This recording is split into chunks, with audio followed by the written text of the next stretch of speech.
5-ci sual. Avtomatın girişinə 2-3 rəqəmli ədəd verilir. Bu ədədlərdən aşağıdakı qaydada yeni ədəd düzəldilir. 3 ədəd hesablanır. Verilmiş 3 rəqəmli ədədlərin böyük mərtəbə rəqəmlərinin cəmi, bu ədədlərin orta mərtəbə rəqəmlərinin cəmi, onların kiçik mərtəbə rəqəmlərinin cəmi. Alınan bu 3 ədəd artmayan sıra ilə bir-birinin ardınca yazılır.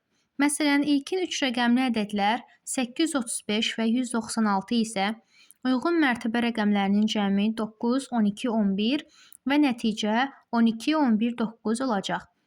Avtomatın işlənməsi nəticəsində aşağıdakı ədədlərdən neçəsi alına bilər? İlk növbədə təqdim olmuş ədədlərimizi yazaq.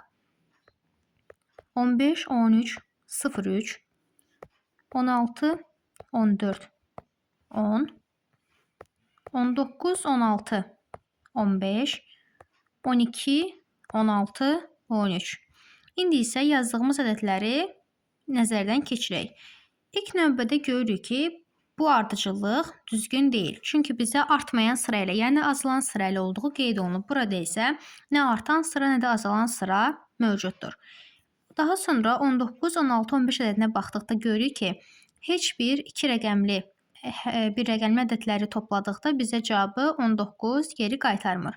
Ona görə də bu da doğru deyil.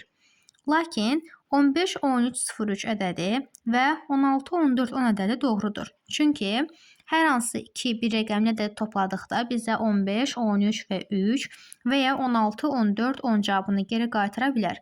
Ona görə də ikisi alına bilər. Doğru cavab 2.